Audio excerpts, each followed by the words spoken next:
कबीर परमेश्वर, कबीर देव, अल्लाहु अकबर, हक्का कबीर, वो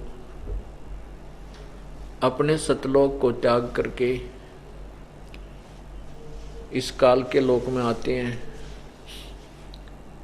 और परमात्मा अर्थात अपने पाने के लिए ही जो यथार्थ विधि है, यथार्थ ज्ञान है, तत्व ज्ञान है, उसकी जानकारी वो परमात्मा स्वयं ही हमें बताने आते हैं।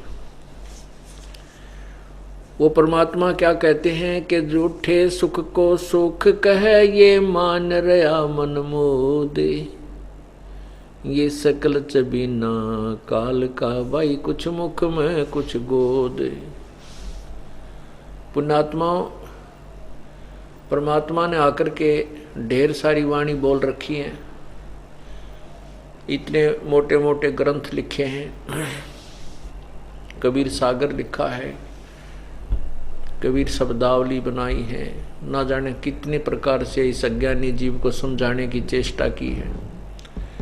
परंतु हम इस काल के लोक में इतने रच चुके हैं कि हम ना भय मानते हैं। जैसे शराबी व्यक्ति होता है जिसने नशा कर रखा होता है, वो चाहे रेल के सामने खड़ा हो जा पटड़ी पर तो भी उसको कहते रहेंगे भाई इधर होले मरेगा तू, सामने से ट्रेन आ रही है। तो वो क्या कहता है, वो सुनता ही नहीं, काना पर घटाड़ देता है। तो हम आज इस स्थिति में हो चुके हैं, इतना कुछ कहते हैं, इतना कुछ सुनाते हैं, परमात्मा का सीधा संविधान आपको बताया जा रहा है, फिर भी भय को नहीं, फिर भी डर नहीं।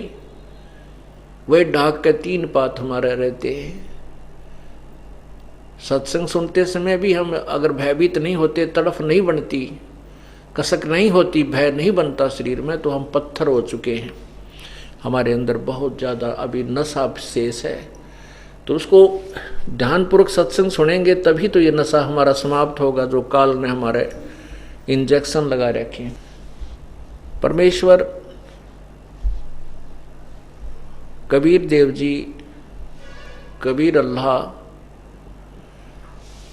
वो हमें बताते हैं कि तुम परमात्मा से बिछुड़कर अर्थात कबीर जी से बिछुड़कर कितना कष्ट उठा रहे हो। हम स्वर्ग को क्यों प्राप्त करना चाहते हैं? क्योंकि स्वर्ग में यहाँ से अधिक सुख हमने सुना था, इसलिए अभी तक ऋषि मुनि केवल स्वर्ग तक ही जाने की चेष्टा प्रयत्न करते रहे। अब परमात्मा ने आके बताया कि स्वर्ग भी एक आपके साथ धोखा किया है काल ने। वो तो एक रेस्टोरेंट है, एक होटल है, जिसमें आप अपने भक्ति की पूंजी को, अपने भक्ति पुण्यों के धन को वहाँ बैठ करके समाप्त कर लेते हो। जैसे दूर देश में गया हुआ अतिथि और वहाँ रेस्टोरेंट में रुकता है,